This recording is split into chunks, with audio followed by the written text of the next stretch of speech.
Assalamualaikum warahmatullahi wabarakatuh. Alhamdulillahirabbil alamin wa bihi nasta'in wa ala umuri dunya waddin wa ala alihi washabbihi ajmain amma ba'du.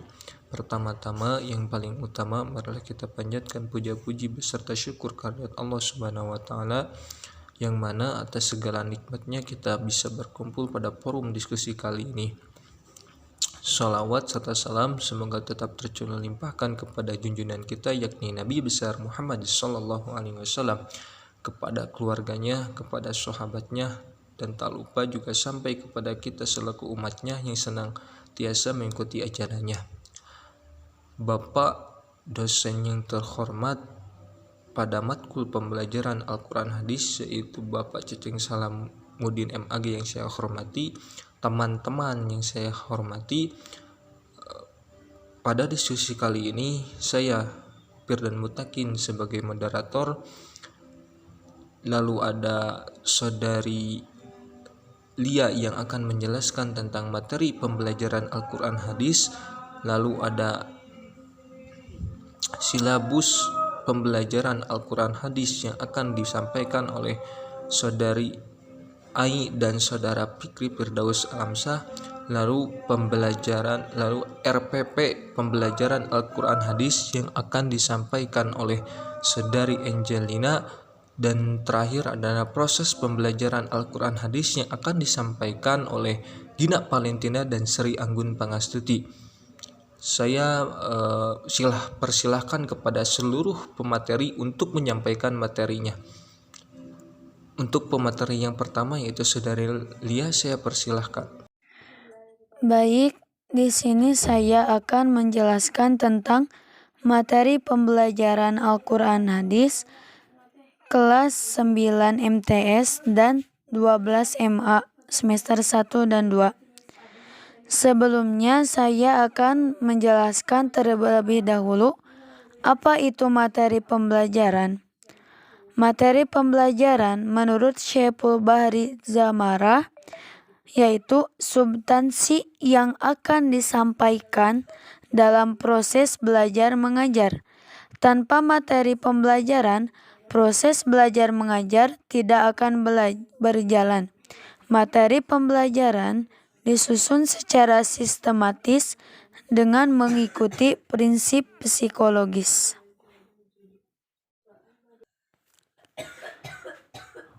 Baik, selanjutnya materi pembelajaran Al-Quran Hadis kelas 9 MTS dan 12 SMA semester 1 dan 2. Yang pertama, materi pembelajaran Al-Quran Hadis kelas 9 MTS semester 1 dan 2. Bab 1, fasih membaca Al-Quran dengan tajwid membentuk sikap disiplin. Bab kedua, meraih berkah dengan sikap jujur dalam muamalah. Bab ketiga, menggapai keberkahan hidup dengan jujur dalam muamalah. Bab keempat, menempatkan bacaan gharib dalam Al-Quran membentuk sikap cermat. Bab kelima, semangat menurut ilmu untuk meraih martabat mulia. Bab keenam, pantang menyerah meraih kebahagiaan dengan ilmu. Selanjutnya, materi pembelajaran Al-Quran Hadis kelas 12 MA semester 1 dan 2. Yang semester ganjil, bab 1, membudayakan pola hidup sederhana dan menyantuni duafa. Bab kedua, berpikir positif dan sabar dalam menghadapi ujian dan cobaan. Bab yang ketiga, menjaga kelestarian lingkungan. Bab keempat, mengembangkan ilmu pengetahuan dan teknologi. Sedangkan semester genapnya, bab kelima, mendakwahkan keramahan Islam. Bab ke-6, membudayakan amar ma'ruf nahi mungkar. Bab ke-7, membudayakan musyawarah. Bab ke-8, berperilaku adil dan jujur. Baik, sekian materi yang saya dapat sampaikan. Mohon maaf bila ada kesalahan. Saya kembalikan kepada moderator. Bismillahirrahmanirrahim. Assalamualaikum warahmatullahi wabarakatuh. Di sini kita akan membahas mengenai silabus pembelajaran mata pelajaran Al-Quran Hadis kelas 9, yang mana kita akan membahas terlebih dahulu mengenai kompetensi inti. Nah, kompetensi inti yaitu yang pertama, menerima dan menjalankan ajaran agama yang dianutnya. Yang kedua, menunjukkan perilaku jujur, disiplin, tanggung jawab, santun, peduli, percaya diri dalam berinteraksi secara efektif dengan lingkungan sosial dan alam dalam jangkauan pergaulan dan keberadaannya. 3. Memahami pengetahuan faktual, konseptual, dan prosedural dengan cara mengamati, mendengar, melihat, membaca yang berdasarkan rasa ingin tahu tentang ilmu pengetahuan, teknologi, seni, dan budaya terkait fenomena dan kejadian tampak mata. Yang keempat, mencoba, mengolah, dan menyaji dalam ranah konkret menggunakan mengurai, merangkai, modifikasi, dan membuat ranah abstrak, yaitu dengan menulis, membaca, menghitung, menggambar, dan mengarang sesuai dengan yang dipelajari di sekolah dan sumber lain yang sama dalam sudut pandang teori. Nah, kita bahas sedikit mengenai kompetensi dasar yang pertama, yaitu 1.1 menghayati keutamaan baca Al-Quran sesuai kaidah ilmu tajwid. Menerima kebenaran isi kandungan Al-Quran tentang jujur. Indikatornya yaitu untuk mendengarkan bacaan Al-Quran dengan khusyuk, membiasakan baca Al-Quran sesuai dengan kaidah ilmu tajwid. Nah, sedangkan materi pokoknya yaitu merupakan perwujudan sikap religius dalam pembelajaran tentang teks deskripsi, struktur teks deskripsi, dan contoh-contoh telaahnya. Sedangkan kegiatan pembelajarannya yaitu sebelum pembelajaran dimulai diawali dengan kegiatan berdoa, mengikuti pembelajaran dengan kegiatan mengamati, menanya, diskusi tentang teks deskripsi, struktur teks deskripsi, dan contoh-contoh telaahnya. Nah, mengenai penilaian observasi, kegiatan ini dilakukan dengan cara merumuskan pernyataan yang ada hubungannya dengan materi ajar yang disertai dengan rubrik penilaian. Nah, mungkin itu contoh salah satunya dalam silabus pembelajaran Al-Quran Hadis secara singkat. Nah, kita akan bahas lagi nanti di acara diskusi mengenai silabus pembelajaran Al-Quran Hadis yang secara lengkapnya. Mungkin sekian dari saya. Wassalamualaikum warahmatullahi wabarakatuh.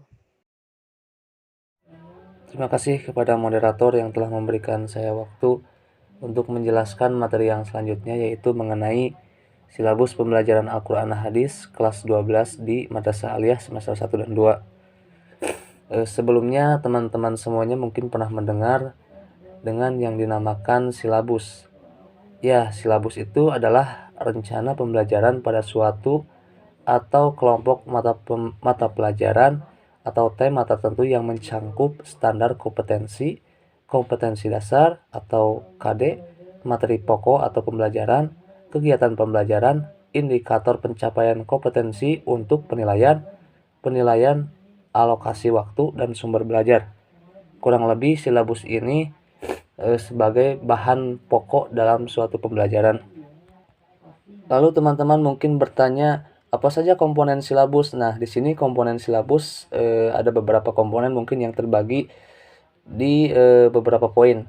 Yang pertama adalah identitas mata pelajaran, memuat informasi mengenai mata pelajaran apa yang akan diajarkan pada satuan kelas dan pendidikan. Yang kedua adalah identitas sekolah. Ini sangat penting karena identitas sekolah itu merupakan suatu rujukan yang harus ada. Yang ketiga adalah kompetensi inti atau KI. Yang keempat adalah kompetensi dasar atau KD. Yang kelima adalah indikator pencapaian kompetensi. Yang keenam adalah tentu saja harus ada materi pokok. Yang ketujuh adalah pembelajaran. Adanya suatu proses pembelajaran tentu saja merupakan suatu komponen yang harus ada dalam silabus. Dan yang kedelapan adalah kegiatan pembelajaran. Lalu adapun manfaat atau fungsi dari silabus ini, yaitu sebagai pedoman atau acuan bagi pengembangan pembelajaran. Lebih lanjut, yaitu dalam penyusunan RPP, pengelolaan kegiatan pembelajaran, penyediaan sumber belajar, dan pengembangan sistem penilaian, memberikan gambaran mengenai pokok-pokok program yang akan dicapai dalam suatu mata pelajaran. Tentu saja dari berbagai macam pengertian, manfaat, dan fungsi silabus, serta komponen silabus, maka silabus pun memiliki sebuah tujuan, yang tentunya di dalamnya memiliki rencana pelaksanaan pembelajaran. Nah, seperti apa tujuan dari silabus ini? Yaitu agar dapat mempermudah, memperlancar, serta meningkatkan hasil proses belajar mengajar dan menyusun sebagai rencana pembelajaran secara profesional yang sistematis dan juga berdaya guna tentunya. Baik, dan di sini saya akan mengambil contoh silabus pembelajaran Al-Quran Hadis di kelas Madrasah Aliyah dari mulai semester 1 dan semester 2. Nah, di sini silabus kelas 12 Madrasah Aliyah semester 1. Di sini tentu saja sudah ada beberapa kompetensi inti, yaitu ada 4 kompetensi inti. Yang pertama adalah menghayati dan mengamalkan ajaran agama yang dianutnya. Yang kedua adalah menunjukkan perilaku jujur, disiplin, bertanggung jawab, peduli, gotong royong, kerjasama, toleransi, dan damai, santun, responsif, dan proaktif sebagai bagian dari solusi atas berbagai permasalahan dalam berinteraksi secara efektif dengan lingkungan sosial dan alam, serta menempatkan diri sebagai cerminan bangsa dalam pergaulan dunia. Dan yang ketiga adalah memahami, menerapkan, menganalisis, dan mengevaluasi pengetahuan faktual, konseptual, prosedural, dan metakognitif berdasarkan rasa ingin tahunya tentang ilmu pengetahuan, teknologi, seni, budaya, dan humaniora dengan wawasan kemanusiaan, kebangsaan, kenegaraan, dan peradaban yang terkait penyebab fenomena dan kejadian. Dan yang keempat adalah mengolah, menalar, menyaji, dan menciptakan dalam ranah konkret dan ranah abstrak terkait dengan pembangunan dari yang dipelajarinya di sekolah secara mandiri serta bertindak secara efektif dan kreatif. Nah, itu tadi pemaparan kompetensi inti dari silabus kelas 12 Madrasah Aliyah semester 1. Dan untuk yang selanjutnya yaitu kompetensi inti dari silabus semester 2 kelas 12 Madrasah Aliyah. Di sini di kompetensi inti yang pertama yaitu menghayati dan mengamalkan ajaran agama yang dianutnya. Tidak jauh berbeda dengan yang semester 1 tadi. Dan yang kompetensi yang kedua yaitu menghayati dan mengamalkan perilaku jujur, disiplin, santun, peduli, gotong royong, kerjasama, toleransi. Ini semua sama seperti semester yang 1 tadi. Dan yang selanjutnya mengolah, menalar, dan menyaji dalam ranah konkret dan ranah abstrak terkait dengan pengembangan dari yang dipelajarinya di sekolah secara mandiri, bertindak secara efektif dan kreatif, serta mampu menggunakan metode sesuai kaidah keilmuan. Mungkin dari silabus ini tidak ada perbedaan dari segi materi ataupun kompetensi inti. Yang pasti dari silabus ini sudah sangat baik untuk diterapkan. Mungkin sekian saja yang bisa saya sampaikan, kurang lebihnya mohon maaf. Selebihnya saya kembalikan lagi kepada moderator. Baik, saya akan memaparkan mengenai RPP. RPP adalah singkatan dari Rencana Pelaksanaan Pembelajaran.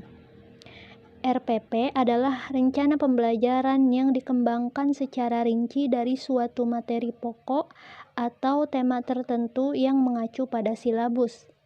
RPP juga merupakan pegangan bagi seorang guru dalam proses pelaksanaan belajar mengajar di dalam kelas. RPP dibuat oleh guru untuk membantunya memudahkan dalam mengajar agar sesuai dengan standar kompetensi dan kompetensi dasar pada hari tersebut. Oke, untuk isi RPP kelas 9 mata pelajaran Al-Quran Hadis semester 1, alokasi waktunya yaitu 1 kali pertemuan 40 menit. Materi pokoknya yaitu salah satu judul dari tema-tema yang sudah tercantum dalam buku Quran Hadis kelas 9. Kemudian ada alat dan media pembelajarannya. Untuk alatnya menggunakan laptop atau LCD proyektor. Kemudian media pembelajarannya berupa gambar dan juga PowerPoint. Kemudian sumber belajarnya yaitu dari mushaf Al-Quran dan terjemahnya dan juga buku ajar Quran Hadis kelas 9. Kemudian untuk komponen-komponen RPP-nya yaitu terdiri dari indikator pencapaian, kemudian ada tujuan pembelajaran, ada juga pendahuluan, lalu ada kegiatan inti yang berisi kegiatan literasi, critical thinking, collaboration, communication, dan juga creativity. Lalu ada kegiatan penutup dan yang terakhir ada juga penilaian.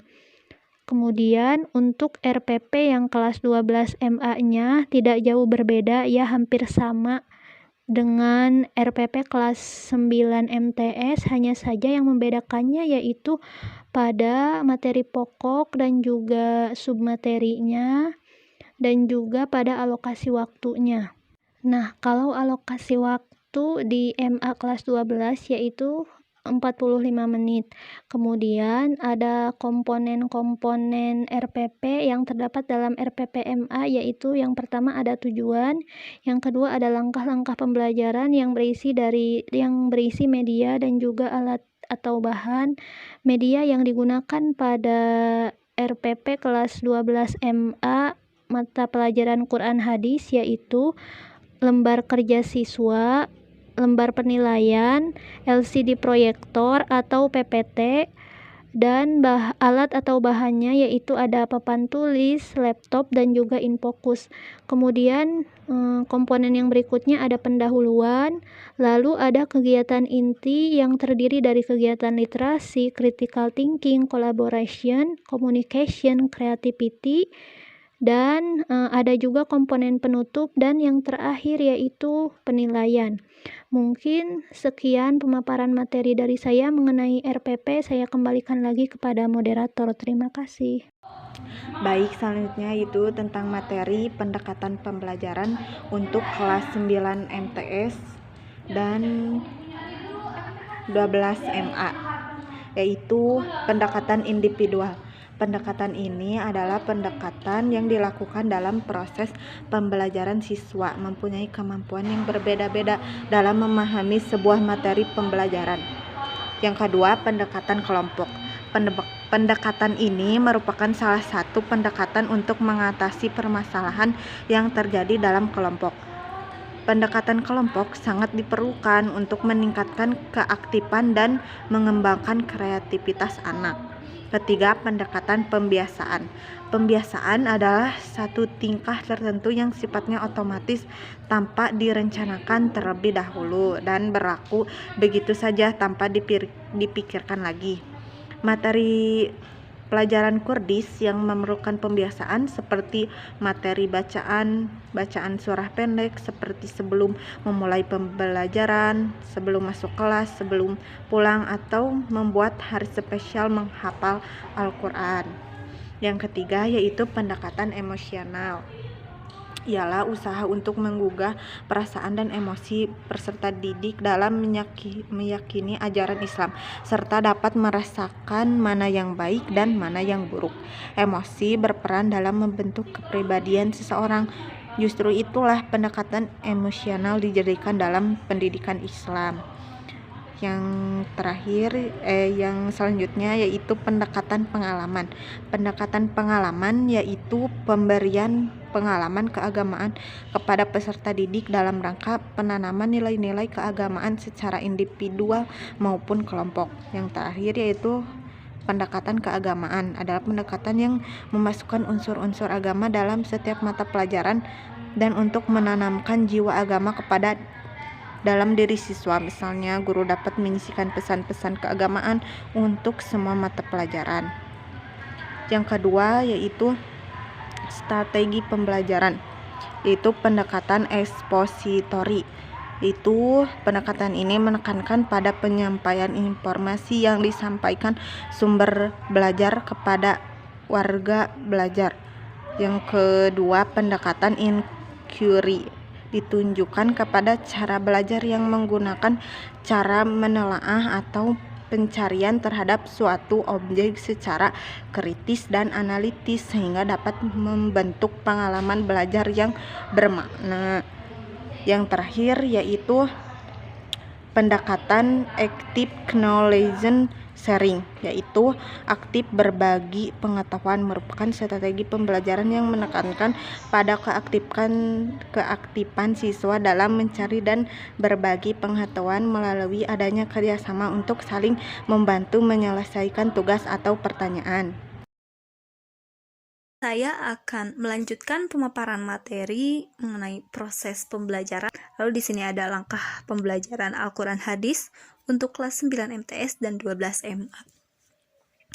Sudah sama-sama kita ketahui bahwa langkah-langkah pembelajaran itu meliputi 3 kegiatan. Yang pertama, kegiatan pembuka, yaitu berisi sapa, salam, pengabsenan, dan pengulasan materi yang pertemuan selanjutnya sudah dibahas. Lalu ada kegiatan inti. Kegiatan inti ini berisi tentang observing, yaitu mengamati, questioning, menanya, experimenting, mengumpulkan informasi, dan associating, yaitu menalar. Maksud menalar di sini, siswa dianjurkan untuk berpikir kritis tentang materi yang sedang dibahas atau disampaikan oleh gurunya. Dan terakhir ada kegiatan penutup, yaitu berisi tentang penugasan dan pembelajaran yang akan ditempuh oleh siswa di pertemuan selanjutnya. Lalu di sini ada metode pembelajaran Al-Quran Hadis untuk kelas 12 MTS dan untuk kelas 9 MTS dan 12 MA. Metode pembelajaran adalah cara yang digunakan untuk mencapai tujuan yang telah ditetapkan. Di sini ada beberapa macam metode pembelajaran. Yang pertama yaitu ceramah bervariasi, yaitu suatu